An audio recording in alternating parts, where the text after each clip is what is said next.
Әдәби тапшыруыбызны башлыйбыз. Хөрмәтле радио тыңлаучылар, хәзер без сезнең игътибарга Виктор Астафьевның «Үзәк өзгеч борынгы әкият» дигән хикәясен тәкъдим итәбез. Аны сез СССРның халык артисты Шәүкәт Биктимер укуында ишетерсез.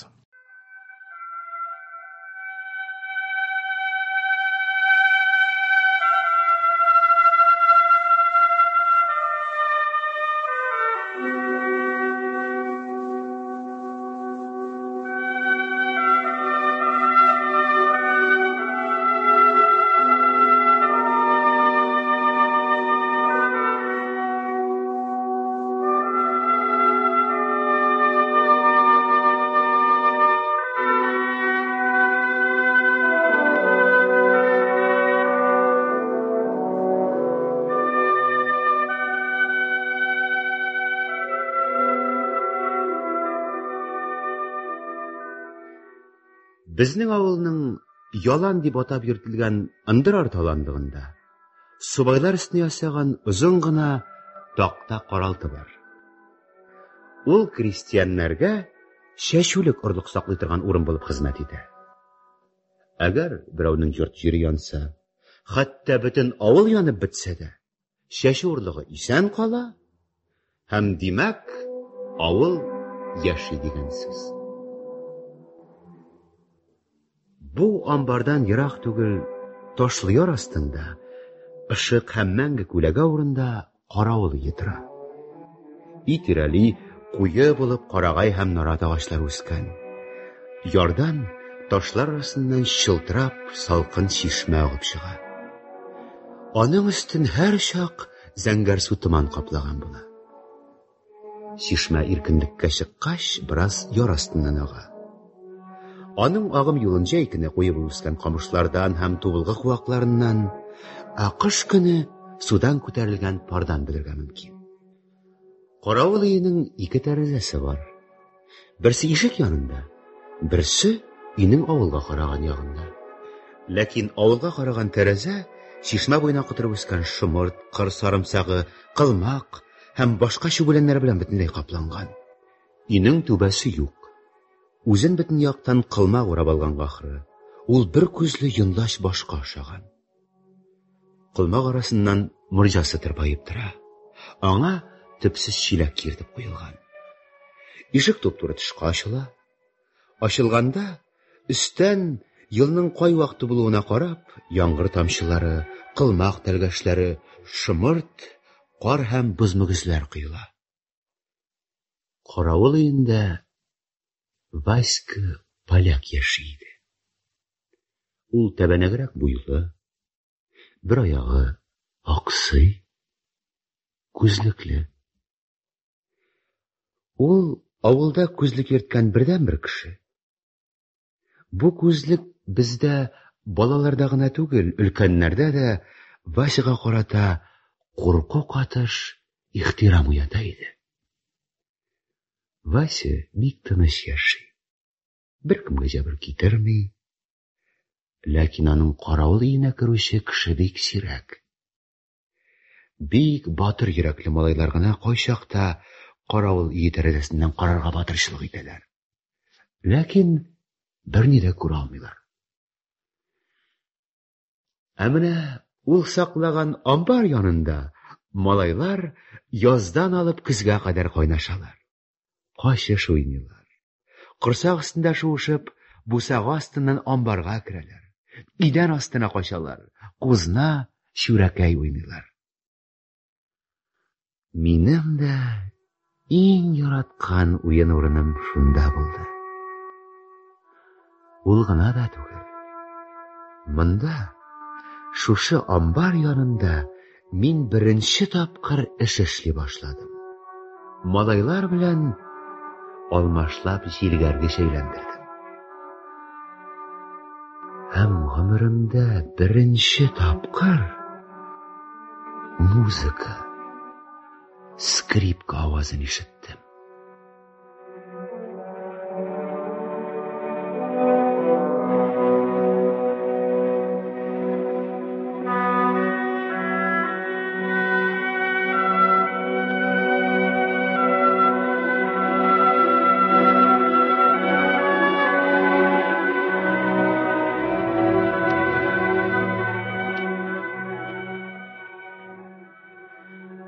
Һәрбер малайның һәм һәрбер кызның тормышына килеп керә торган һәм мәңге хәтерендә кала торган бер серле кеше була.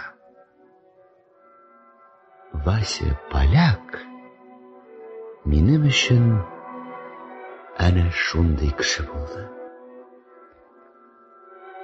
Җәй азагы иде. Орлык амбарның капкасы киң итеп ачылган. Анда җил уйнап тора. Амбар буш иде әле. Анда ашлык бураларын төзәтәләр. Амбар эченнән йомычка һәм кызып пешергән ашлык исе килә иде.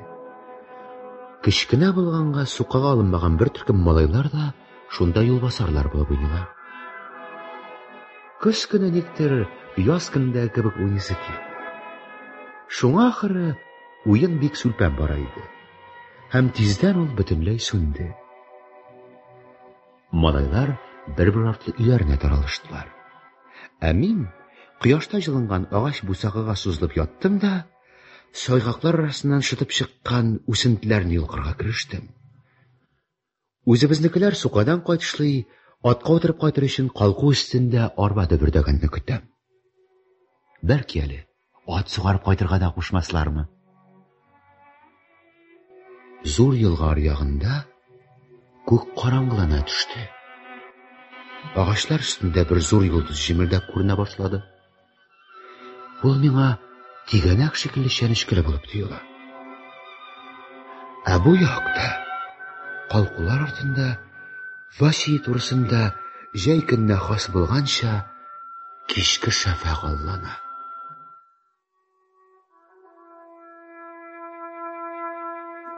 Менә аны да ике яктан, урман артыннан һәм елга ягыннан куе караңгылык кысырыклый башлады.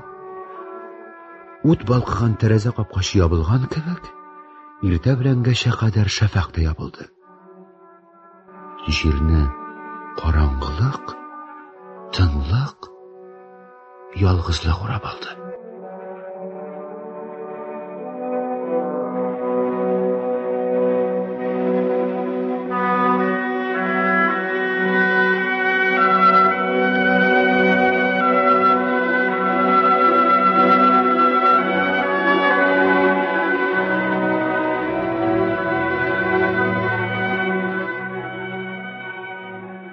Инде каравыл өе күренми иде. Ул тау күләгәсенә яшеренде, караңгылык белән аралашты. Тик тау астында чишмә казган уйынтыда саргайган шымырт яфраклар гына чак беленеп торалар. Аннан ярканатлар очып чыкты. Минем өстән чыелдашып, амбар эченә очып керә башладылар. Мин амбар стенасына бер пишмәккә сыендым. Каты сулыш алырга да куркам. Калку буйлап арбалар шыгырдавы, туяк тавышлары ишетелде. Эштән кайталар. Ә мин амбар стенасыннан кубып китәргә базмыйм. Караңгылык белән бергә минем күңелне сарган курку тойгысын җиңә алмыйм. Авыл тәрәзәләрендә утлар күренә. Инеш буенда куаклар арасында кемдер сыер эзли. Әле ягымлы сүзләр белән чакыра, әле тетеп сугып ташлый. Каравыл кыясы турында күктә әлегә кадәр ялгыз җемелдәгән йолдыз белән янәшә тулып җитмәгән ай калыкты. Ул бер кырые тешләнгән алмага ошый. Амбардан бөтен аланлыкка күләгә төшеп, бер кырые зиратка барып тоташты. Зиратта нәрсәдәндер каеннарның каралып күренгән яфраклары кыштырдап куйды. Нәрсәдер шыгырдап, чыелдап куйды. Минем аркага суык йөгерде. Мин инде бер юлы ычкынып капкага кадәр җан фәрман чабып кайтырга һәм бөтен авыл этләре уянырлык итеп капка дөбердәтергә дип кулларым белән бүрәнәләргә тоянган идем.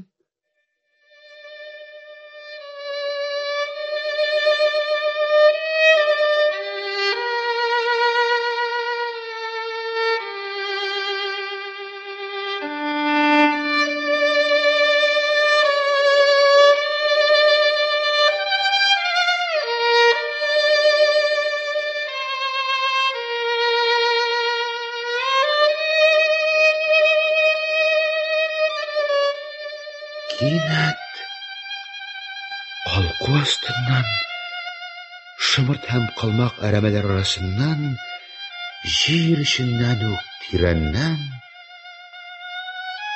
музыка тавышы ишетелде. Һәм мине стенага кадаклап куйды.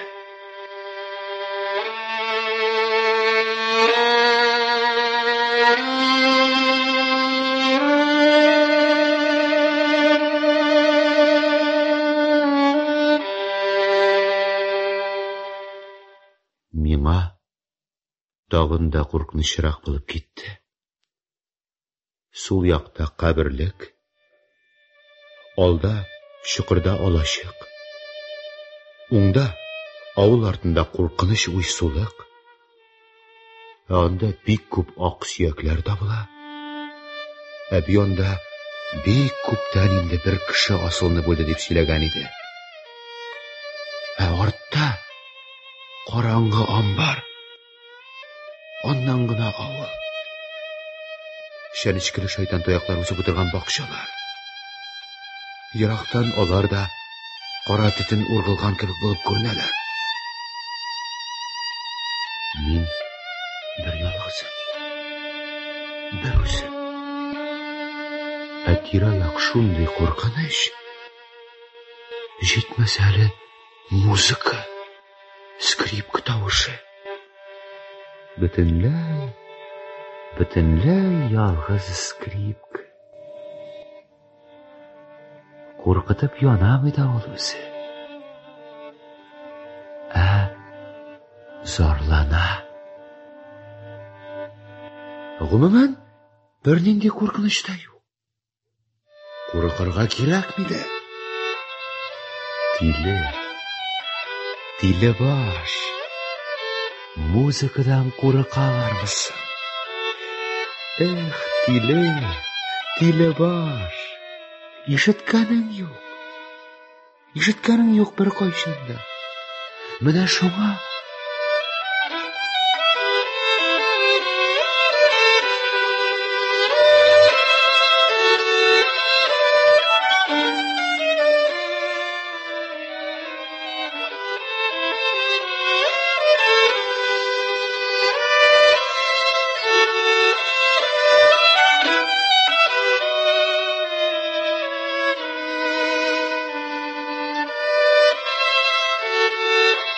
музыка йомшара, җиңеләя бара. Һәм мин йөрәккә җылы йөгергәнен сизәм. Бу музыка миңа тау астыннан агып чыккан чишмә белән бергә ага төсле тоела. Кемдер иреннәре белән чишмәгә иергән дә, эчә, һәм һич эчеп туя алмый. Шундый сусаган ул. Һәм нигәдер караңгыда тыныч булып тоелган зур елга. Анда сал өстендә җемелдәгән учак утлары күз алдына килә. Салдан кешеләр кычкыралар. Кайсавыл! Диләр үзләре. Үзләре күренмиләр һәм ары йөзәләр. Нигә? Кая? Аннан кышкы зур елга өстендәге олаулар күз алдына килә. Озын булып тезелеп киткәннәр. Шоналары шыгырдый. Олаулар каядыр китеп бара. Яныннан этләр чаба. Атлар җай гына йокымсырап юырталар. Һәм тагын зур елга яры буендагы халык төркеме ләмгә буялган юеш бер нәрсә күз алдыма килә. Бөтен авыл халкы яр буена җыйналган. Нигәдер әби минем өстә елап тора. Чәчләре тузган. Бу музыка миңа һаман сагышлы нәрсәләр турында. Җәй буе бизгәк белән авырып ятуым, ачы хинаның авызны яндыруы турында, ишетми башлавым һәм гомергә саңгырау булырмын дип куркуым турында сөйли.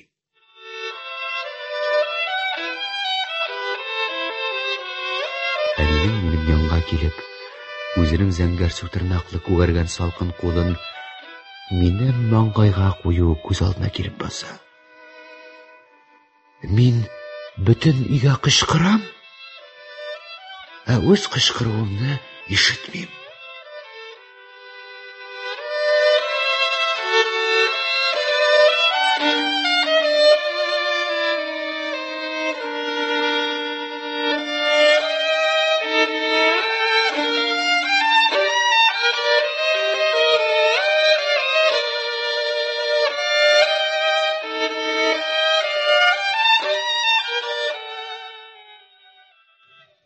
Ул чак өйдә төн буе лампа янып торды. Әби миңа беркем дә юк дип почмакларны, мич асларын, карават асларын күрсәтте. Тагын бер кызчыкны хәтерли. Аның кулы кырый. Шуңа аны олау белән шәһәргә дәваларга алып баралар. Һәм минем күз алдына яңадан олаулар килеп басты. Һаман баралар. Аннан елга борылышына салкын томан артына кереп югалалар. Ничектер үземне ялгыз хис итәм. Бушлык, суык, хәрәкәтсез агачлар үсеп утырган, хәрәкәтсез кыялар. Ләкин зур елга югалды. Җәйгесе дә, кышкысы да. Вась яшәгән каравыл яртындагы чишмә тагын чылтырап ага башлады. Чишмә тулылана бара. Хәзер ул кыядан ярсу ташкын булып ургылып, ташларны тәгәрәтә. Агачларны аудара. Аларны тамырлары белән йолкый, айкап агызып алып китә. Менә ул тау астындагы алачыкны, орлыган барларын җимереп агызып китәчәк. Таулардан бар нәрсәне җимереп төшерәчәк. Күкләр күкри башлар. Яшен яшнәр, алардан серле абага чәчәкләре кабыныр. Чәчәкләрдән урманга, бөтен җиргә ут кабыныр. Һәм бу утны чишмә суы белән дә, хәтта зур елга белән дә сүндереп булмаячак.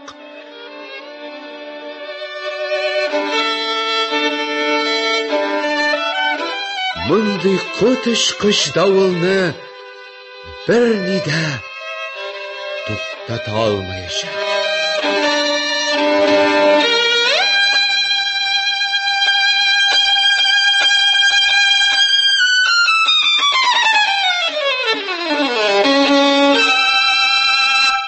Нәрсәсең бу?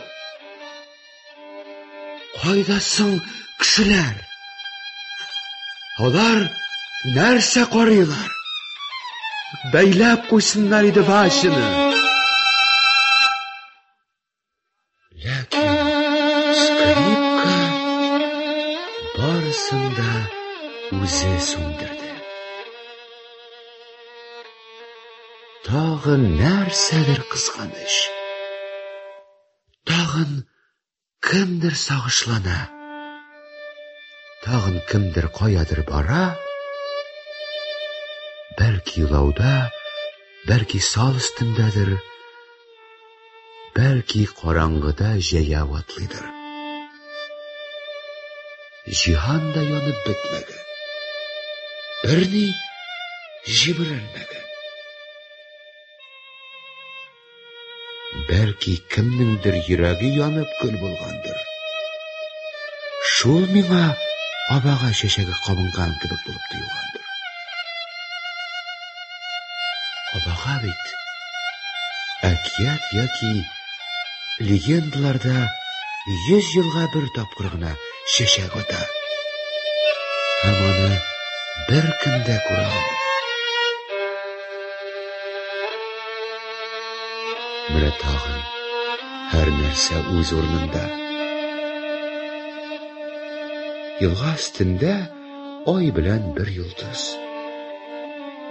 Авылда инде утлар сүнгән, каберлек мәңгелек тынлыкка чумган. Чокырда саргайган шомыртларга күмелгән каравыл өе һәм тын гына аккан скрипка моңы.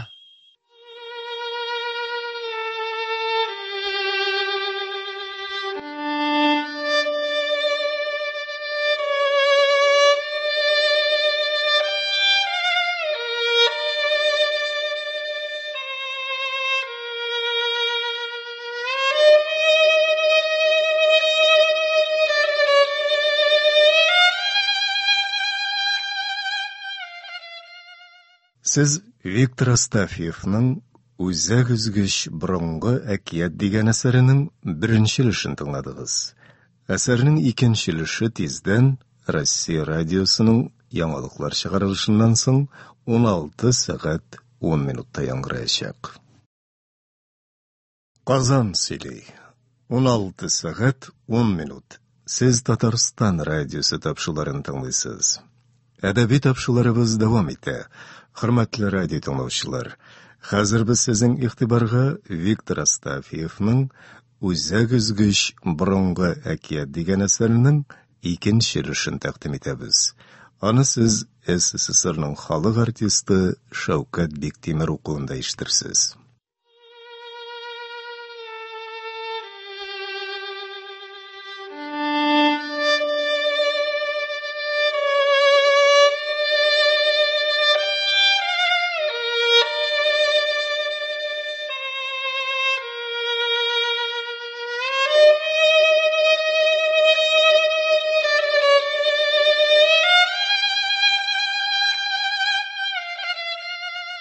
Бар нәрсә үз урынында.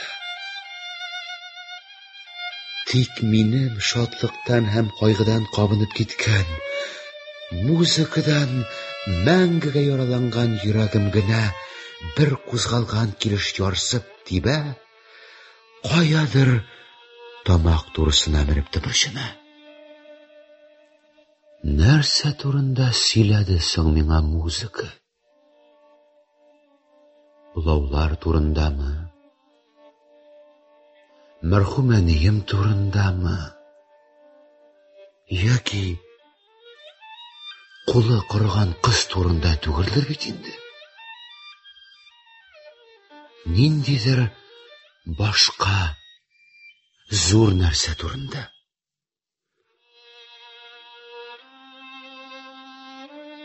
Нәрсәдән зарланды соң ул? Кемгә нәфрәтләнде?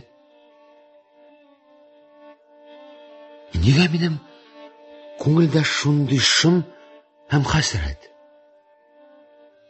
Нигә минем әле бер кайчанда еламагандай каты итеп елап җибәрәсем килә? Скрипка дөньяга, алачыкка, җитди тынлыктан чаларган бу төнгә ниндидер аңлаешсыз һәм мавыктыргыч нәрсә турында хикәя сөйли, яки җиргә ут һәм таш яңгыры яудыра. Музыка көтмәгәндә бетте. Әйтерсең, кемдер скрипкачының иң башына көчле кулын салып, «Я, җитте» дип әйтте. Скрипка үзенең хәсрәтен әйтеп бетермичә, әкрсенеп кенә аңлатып, сүз уртасында тынып калды. Ләкин барлык башка нәрсәләргә карамастан, үз ихтыяры белән икенче бер скрипка авазы һаман югарыга күтәрелде. Һәм тешне кысып, тыеп калдырган сыкрану тавышы кебек, кайдадыр әлеге чәнечкеле ялгыз йолдыз янында өзелеп калды.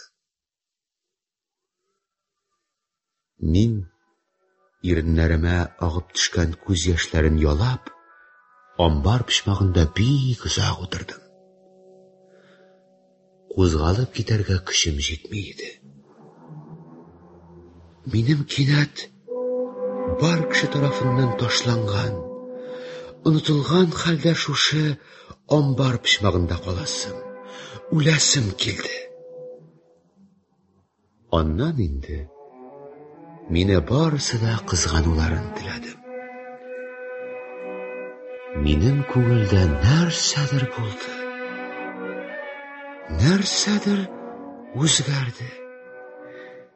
Күңелем ниндидер булачак бәхетсезлекләрне һәм газапларны алдан сизенә кебек иде. Аның сизенүе төгәл булып чыкты. Музыка алдамый ул.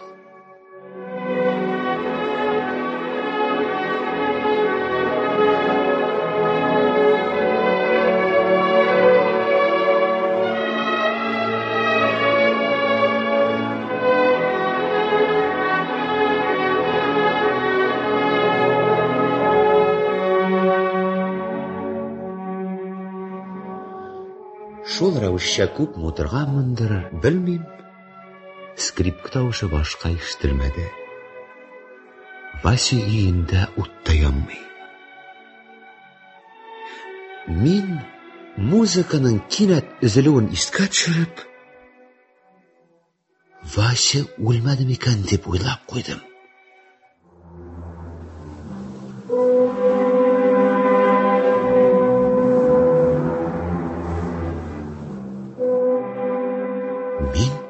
Саклык белән генә янына килдем. Аякларым чишмә суында җебегән кара туфракка бата башладылар. Битләремә кытыршы һәм ябышкак кылмак яфраклары кагыла. Татлы кайын су исе килеп торган кылмак тәргәшләре кыштырдый. Мин тәрәзә өстеннән салынып үскән кылмак җепләрен күтәрә төштем һәм тәрәзәдән карадым. Шак кына җемелдәп тимер мич янып тора. Ул тирбәнеп торган нурлар белән стена буендагы өстәлне һәм пычмактагы агач төпчанны яктырта. Төпчан өстендә сул кулы белән күзләрен каплап, бераз ята төшкән хәлдә Вася утыра. Аның күзлеге өстәлдә, скрипкасы күкрәгендә. Ә озын таягы смычагы салынып төшкән уң кулында иде. Мин ишекне акрын гына ачып, өйгә кердем дә бусагага утырдым. Миңа хәзер аның янына керүе куркыныч түгел иде. Абзый. Кем бар? Бу мин, абзый. Тагын уйнагыч, абзый. Нәрсә уйнарсың син, җегет? Бу нәрсә теләсәгез, шуны уйнагыз. Нәрсә теләсәм шуны? Ярый алайса. Мичкә утын өстәп җибәр. Хәзер. Мин аның соравын үтәдем. Мич башта сүнебрәк торды. Өй эче бөтенләй караңгыланды. Вася хәрәкәтсез көтеп торды.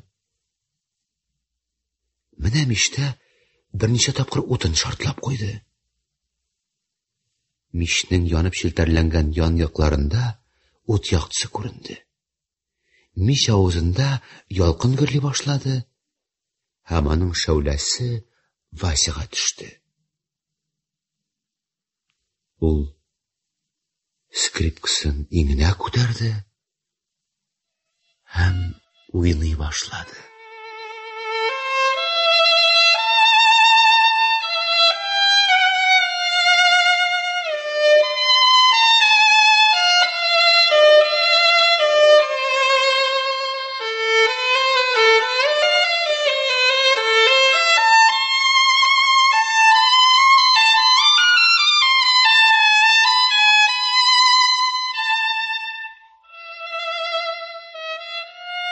Мин мелодияны таныганчы шактый вакыт узды. Бу шул. Мин амбар янында ишеткән музыка. Һәм бер вакытта Ул да түгел иде. Монысы йомшагырак, ягымлырак борчу. Һәм скрипка хәзер сыкранмый, йөрәккә кан саумый, тирә-якта ут уйнамый һәм ташлар җимерелми. Мичтә ут калтырана. Бәлки анда, өй артында калкулыкта тагын абага чәчәк аткандыр. Аның чәчәген тапсаң, күзгә күренмәс кеше буласың. Байларның бөтен байлыгын алып, ярлыларга бирә аласың. Үлемсез Кощей кулыннан гүзәл Василисаны урлап, аны Иванушка кайтарып бирә аласың. Хәтта каберлеккә барып үзеңнең әниеңне, башка барлык ятим балаларының әти-әниләрен терелтә аласың дип сөйлиләр.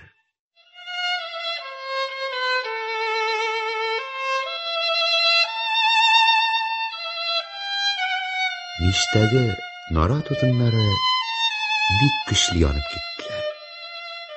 Калай морҗаның бөлгән урыны кып-кызыл булды. Кызган агач һәм түшәмдә эрегән наратсагыз чыкты. Өй эче кайнар һава һәм кызгылт яктылык белән тулды. Мичтә ялкын сикергәли, кызып киткән утыннар күңелле шартлый һәм эре ычкыннар атып чыгара. Музыкантның бил турыннан урталай бөгелгән күләгәсе өй эчендә бәргәләнә. Скрипка тоткан кеше шәүләсе стена буйлап сузыла.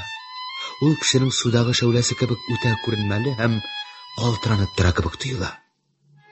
Аннан бер почмакка китеп югала.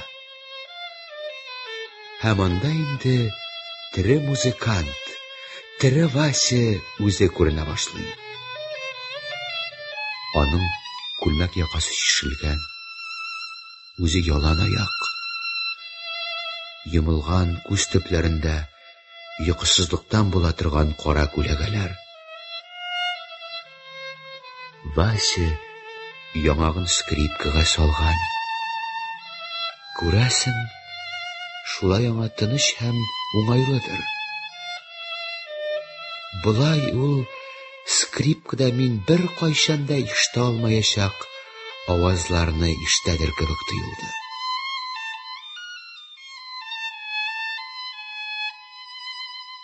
Мич сүрелгән араларда мин ишемнән генә Васяның йөзен һәм күлмәк астыннан шыксыз булып чыгып торган умрау сөяген, аның ялангач уң аягын һәм эчкә баткан күзләрен күрмәвемә шатланам.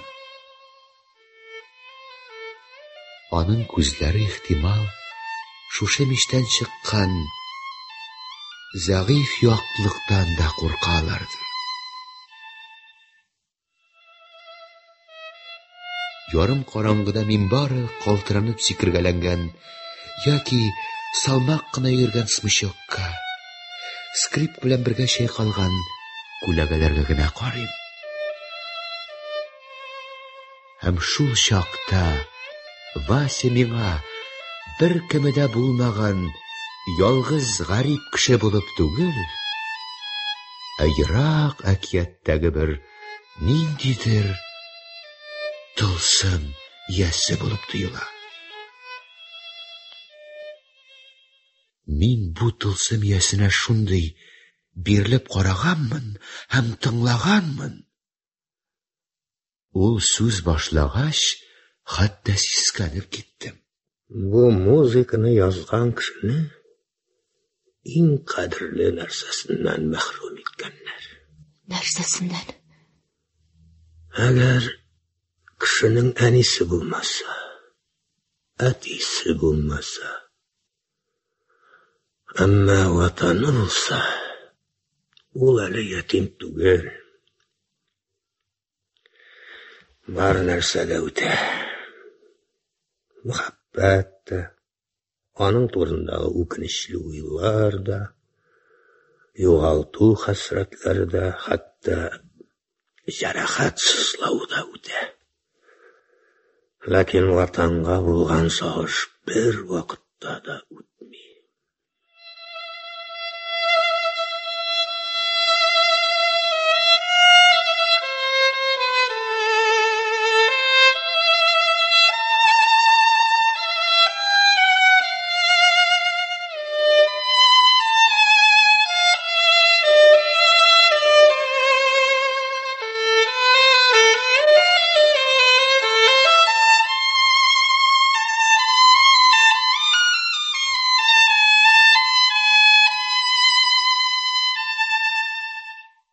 Бу музыканы егет минем якташым Агинский Карчмада язган.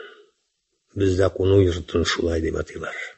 Ул аны ил чигендә, ватаны белән саубуллашканда язган. Ул аңа соңгы сәламен җибәргән.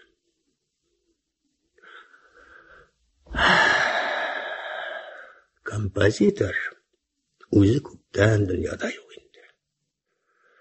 Әмма аның хәсрәте, сагышы, туган җиренә булган мәхәббәте әлегә кадәр яши.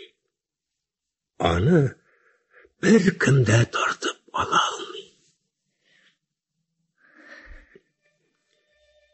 Вася сөйләүдән туктады. Бары скрипка гына сөйли. Скрипка җырлый. Вася белә, калганын ул әйтеп бетерәчәк.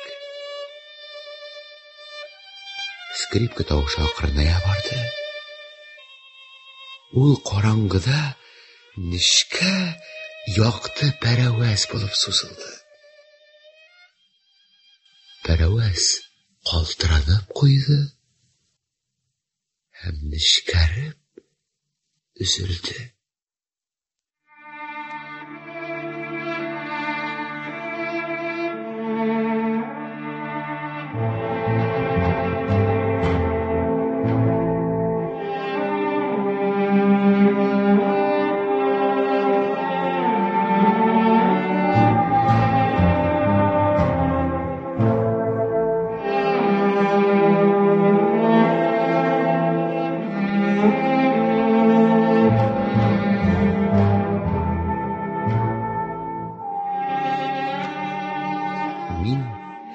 Әлеге якты пәрәвез üzülмәсен дип тотып торган сулышымны чыгардым.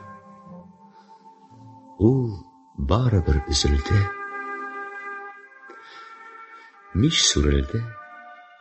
Андагы күмерләр катлауланып сүнә бардылар. Вася күренми. Скрипкасы ишетелми. Тынлык, караңгы, сагыш.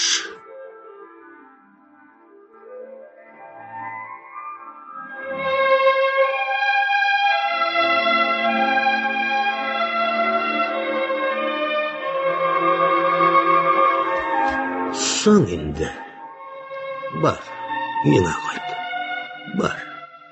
Әбиң борчыла башлар. Бар. Мин бусагадан тордым. Һәм әгәр ишек тоткасына ябышмасам, егылган булыр идем. Минем аяклар уйган. Аларны меңнәрчә энәләрчәнчә. Бөтенләй үземнеке кебек түгел. Рәхмәт сезгә, абзый. Нәрсә өчен, егет? Мин ятим булмаган өчен. Ятим? Дулкынланган күз яшьләрем белән мин Васяга, аның алачыгына, бу төнге дөньяга, йоклаган авылга, аның артындагы урманга рәхмәтләр әйтеп, йөгереп чыгып киттем. Миңа хәзер бер нәрсә дә куркыныч түгел иде. Бу минутларда минем тирә-юнемдә явызлык юк иде. Дөнья ягымлы, һәм минем кебек үк ялгыз, һәм анда бер нинди әшәке нәрсә сыеша алмый иде. Мин ай нуры кебек бөтен авылга, бөтен дөньяга сибелгән шушы ягымлылыкка таянып, каберлеккә кердем һәм әнием кабер янында басып торды.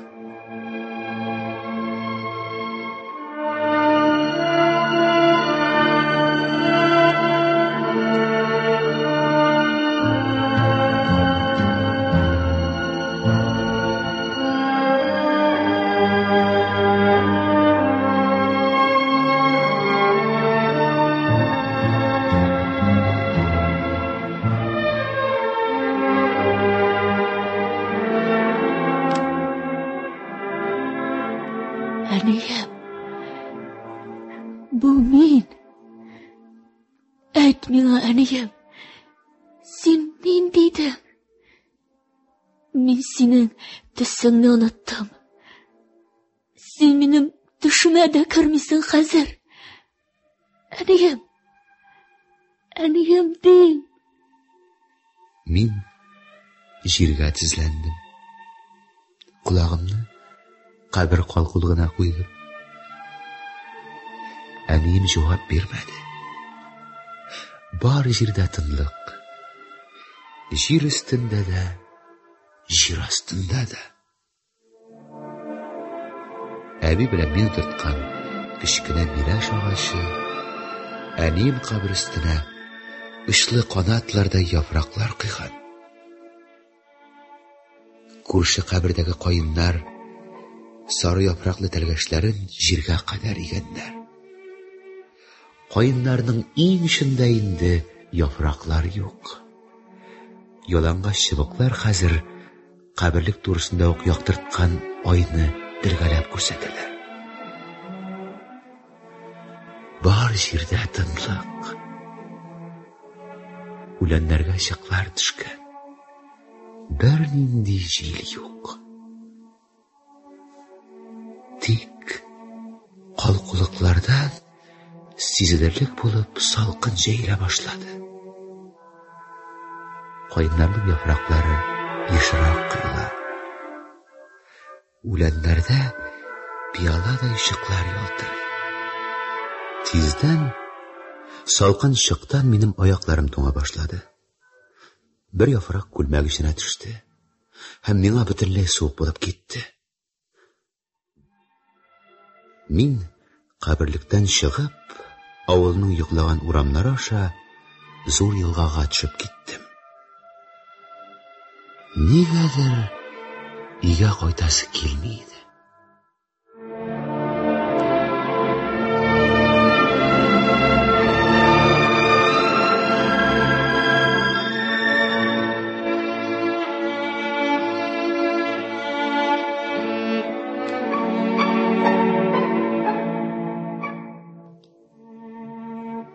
Белмим, зур елганың текә яр читендә күпме басып торганмындыр. Ул таш кыяларга бәрелеп шаулый. Тынгысыз безнең елга. Ниндидер көчләр аны мәңге борчып торалар. Ул үз-үзе белән, аны ике яктан кыскан кыялар белән мәңге көрәшә. Ләкин аның тынгысызлыгы, аның бу борынгыдан килгән шашкынлыгы шомландырмый. Ә бәлки, шишмә шылтырауы кебек тынычландыра гына. Мөгаен, көз булганга, елга өстендә ай елмайгангадыр. Яр буендагы чыктан ялтыраган үләннәр һәм кычытканнар чүп үләннәре түгел, ә ниндидер чиксез матур үсемлекләргә охшаш булгангадыр. Аннан тагын ихтимал, минем күңелдә ватанга булган бетмәс-төкәнмәс мәхәббәт турындагы музык яңгырап торгангадыр.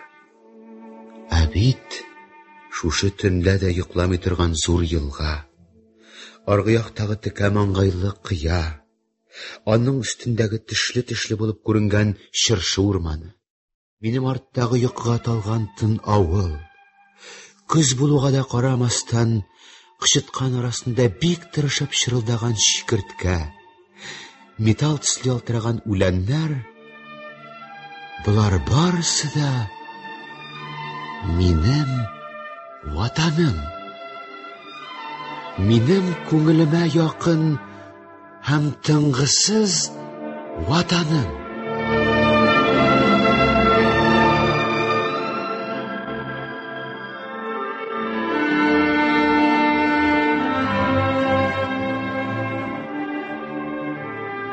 Мин төнлә бик соң гына өйгә кайтып кердем. Әби минем йөземнән үк күңелемдә җитди үзгәреш барлыгын сизде булса кирәк, орышмады. Моның өчен мин аңа хәзергә кадәр рәхмәт укыйм. Кайда шулай озак йөрдең? Аш өстәлдә? Ашада йокла. Ашада йокла дим. Әби, мин Вася агайның скрип уйнаганын ишеттем. Ул бит балам әллә нинди ят килер уйный. Аңлаешсыз килер. Юк, әби. Аның музыкасыннан хатыннар җырлый. Ирләр үзләренә урын таба алмый шашыналар. Кем соң ул? Вася абыйны әйтәм. Кем булсын? Кеше. Йоклар идең инде. Миңа бик иртә торырга кирәк.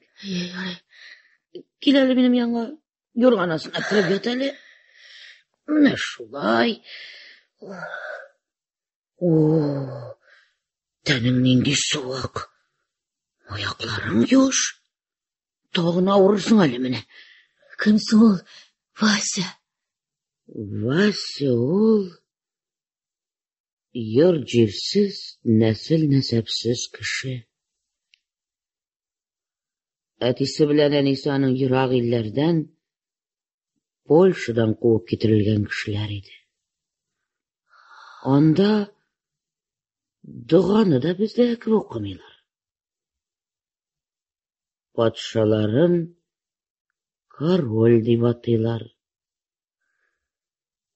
Польша җирен безнең рус патшасы басып алган. Король белән бер чаклары пешмәгән күрәсең. Йоклыйсыңмы? Юк. Менә шул Польша җирендәге кешеләр рус патшасына каршы фитнә күтәргәннәр. Шуңа аларны монда безнең якларга куып китергәннәр. Васяның әти-әниләре дә шулар белән иде. Вася Олауда куып китерүче бер солдатның тулыбы астында туган. Васямы? Аның исеме дә бөтенләй Вася түгел. Астася. Аларча Станислав. Аңа безнең авыл кешеләре шулай башка исем бирделәр. Шуннан Васяның әти-әнисе бик тиздән үлеп китте. Башта әнисе, аннан 1-2 елдан соң әтисе үлде. Каберлектә зур кара тәре күргәнең бармы? Чәчәкле. Бар. Аларның кабре ул. Вася аны үзеннән артык кадерләп тәрбияләп тота. Үзе дә картайып бетте инде. Ни арада сизми дә калдык. Худа үзең ярлыка. Без дә яшь түгел инде. Менә шулай итеп, Вася амбар каравылчысы булып яшәде. Сугышка алмадылар. Аның туган чагында ук Олауда аягына салкын тигән. Мен шулай итеп, яши бирә. Көздән үләр инде. Бездә шулай ук.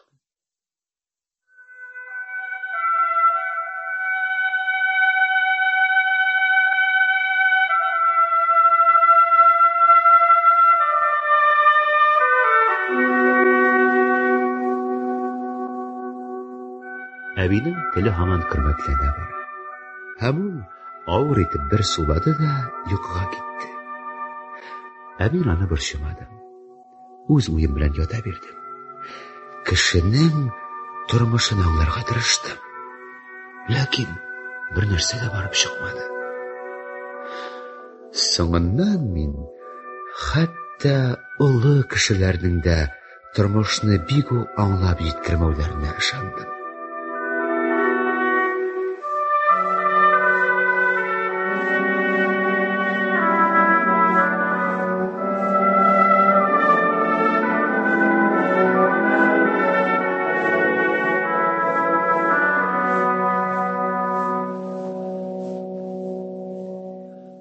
Әлеге истәлекле төннән соң берничә еллар үткәч, орлыгын барын кулланмый башладылар. Чөнки күрше авылда зур элеватор төзелде. Вася эшсез калды. Аннан соң инде ул бу вакытта бөтенләй сукраеп, аяклары сызлау сәбәпле йөри алмый. Каравылчы хезмәтенә яраксыз булып калган иде. Бер вакыт әби бик борчылган кыяфәт белән кайтты. Тегү машинасын чыгарып сатин күлмәк, изүсез ыштан, әлмәкле тышлык һәм җыйсыз җәймә тегә башлады.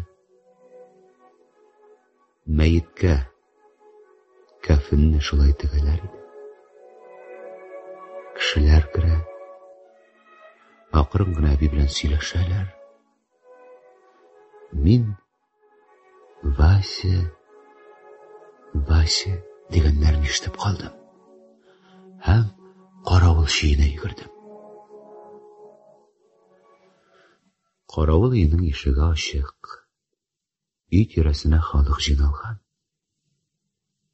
Кешеләр өйгә керәләр, һәм аннан хәсрәтле йөз белән көрсенә чыгалар. Васяны кечкенә генә табутка салып, каравыл өеннән алып чыктылар. Мәетнең йөзе ак җәймә белән капланган. Табут өстендә чәчәкләр юк. Табут артыннан берничә карчык бара. Бер кем дә еламый. Барысы да эшлекле кыяфәт белән сүзсез генә эшләнә.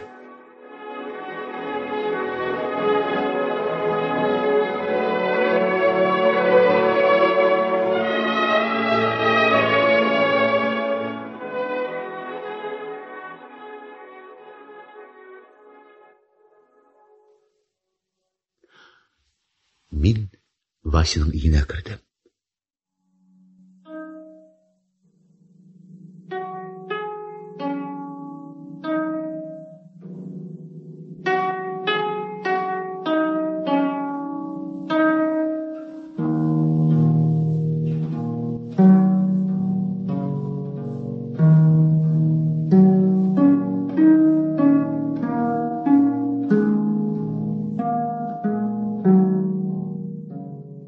Уртадагы мич алынган.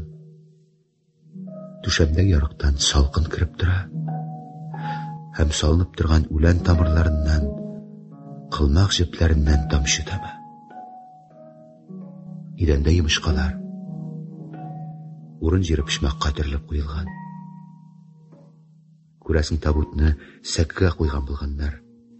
Чөнки өстәл бик кечкенә һәм аның аягы да чиргән. Сәк астында каравылчы шыкылдавыгы, себерке, көрәк, балта уйнап ята.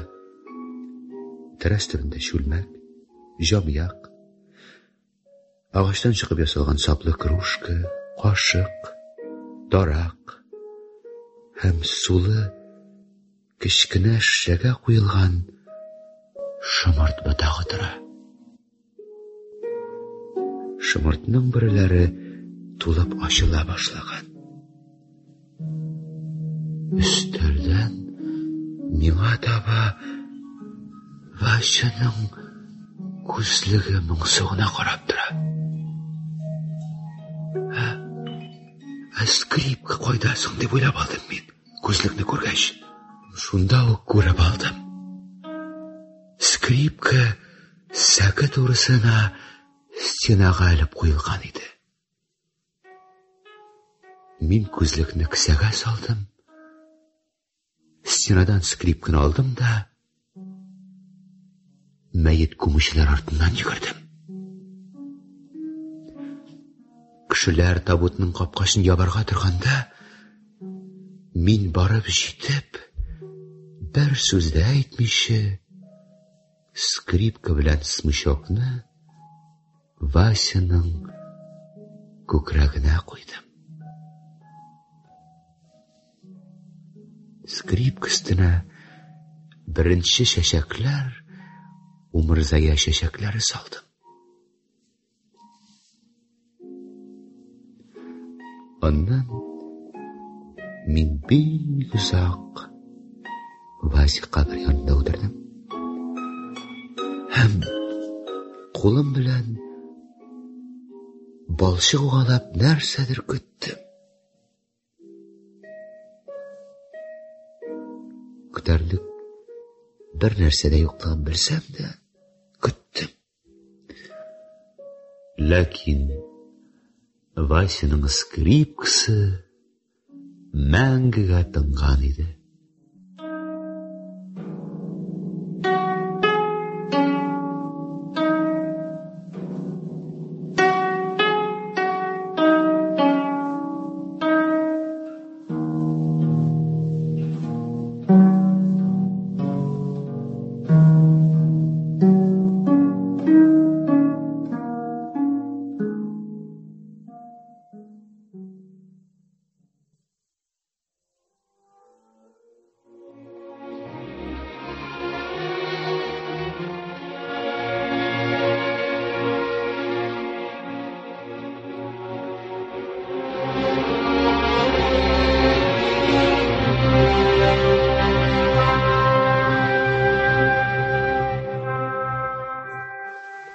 Сугышның соңгы көзендә мин Польшада бик нык җимерелгән кечкенә генә шәһәрдә пушкалар янында басып тора идем.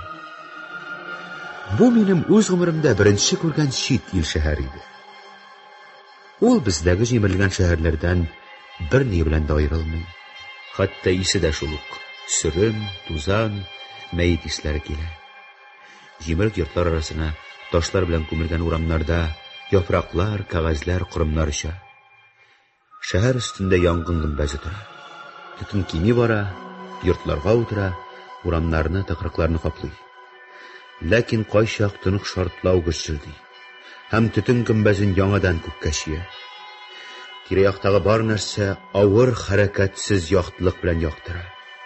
Агач яфраклары бөтерелеп күккә менә һәм шунда ук янып бетә. Кайчакта янып яткан җимрекләр өстенә артиллерия снарядлары яки миналар ява. Югарыда самолетлар гөрелди. Шәһәр артында фронт сызыгын билгеләп немец ракетлары күкне ярып үтә.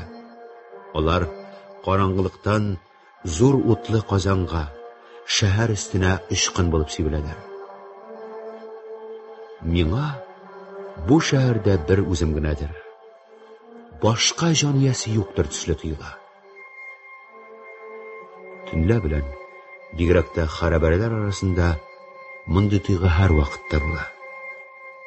Ләкин мин белеп торам, сизеп торам, якында гына ут кидереп киткән койма артындагы буш өйдә тупчылар йоклый, һәм бу миңа көч бирә.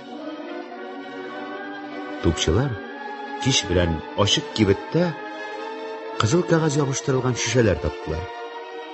Кәгазьгә ниндидер сәер сүрәтләр төшерелгән. Әллә Алла, әллә фәрештә, әллә Польша сәүдәсенең бер начальник рәсеме. Шешәләрдәге сыйыкчаны тәмләп карагач, Алла рәсеме дигән фикергә килделәр. Чөнки аракысы бик куәтле иде.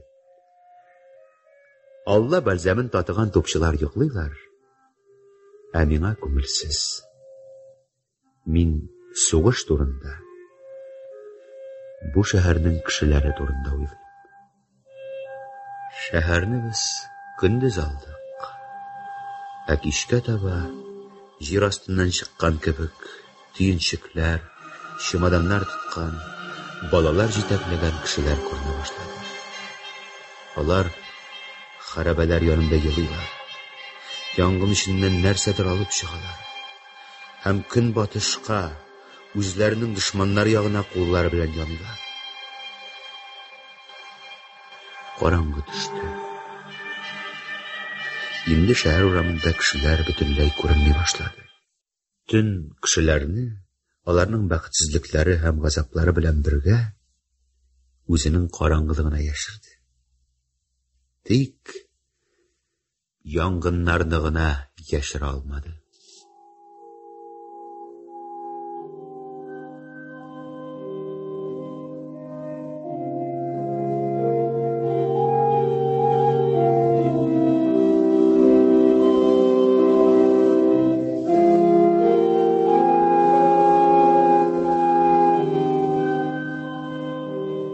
Көтмәгәндә, уң яктагы урамның бер йортында арган тавышлар яңгырый башлады. Бомбежка вакытында бу йортның яртысы ишелеп төшеп, эчке стеналарга буяп ясалган изгеләр һәм мадонналар рәсемнәрен ачкан. Бу изгеләр һәм мадонналар җиргә караңгы төшкәнче миңа карап тордылар. Һәм бу шелтәре карашлар астында миңа үзем эчендә, барлык башка кешеләр эчендә уңайсыз иде. Алар да бу музыканы тыңлыйлар һәм үзләренчә, изгеләрчә аңлыйлардыр төсле тоелды. Ә миңа исә бу моң, бу музыка кайдагыдыр ерактагы, онытылып бите язган нәрсәләрне искә төшерде.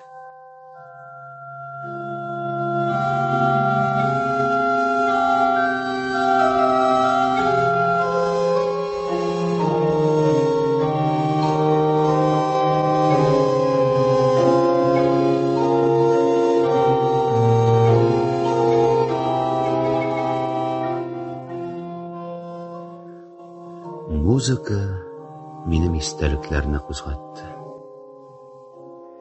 Мин күзләремне йомып, тез арасына куйган карабинымны кысып, туп лафетында утырам. Һәм котыш-кыш сугыш ялкын эчендә ялгыз яңгыраган арган тавышын тыңлап, башымны чайкыйм. Кайчандыр скрипка моңын тыңлагач, ниндидер сагыштан һәм сокланудан минем үләсем килгән иде. Тиле булган, кечкенә булган. Аннан соң мин шул кадәр күп үлемнәр күрдем. Миңа үлем сүзеннән дә ширканыч, ләгънәтләнгән башка сүз юк иде. Менә шуңа күрә дә бала чакта тыңлаган музыка минем күңелдә башка төс алып катып калган иде. Бигрәк тә аның мине еларга мәҗбүр иткән җире. Бала чакта куркыткан нәрсә хәзер йөрәккә якынрак кагыла. Музыка шул күптән үткән төндәге кебек үк тынлыкса, ләкин күз яше чыгармый. Кызгану хисе тудырмый. Ул каядыр чакыра. Бу янгыннар сүнсен өчен. Кешеләр янып яткан хәрабәләрдә яшәмәсеннәр өчен. Һавада шартлаулар гөрселдәмәсен өчен. Нәрсәдер эшләргә чакыра. Үнди, мәҗбүр итә. Muzika tantanalı rəvişdə şəhər üstünə ağla. Snaryad şartlavların, samolyot gürültülərin, yanğan ağaçlarının şıtırdavın həm güləvin qaplaq kitə. Qayğıdan sını qatıb hərəkətsiz qalğan xarabələr üstündə hakimlik itə. Vatanın bir vaqtda da görməgən, lakin onu ömrü boyu sağınıb yaşagan kişinin yüreğinde saklangan muzika hazır uş alırga. Bu facialar qabatlanması için büyük işlerge çakıra.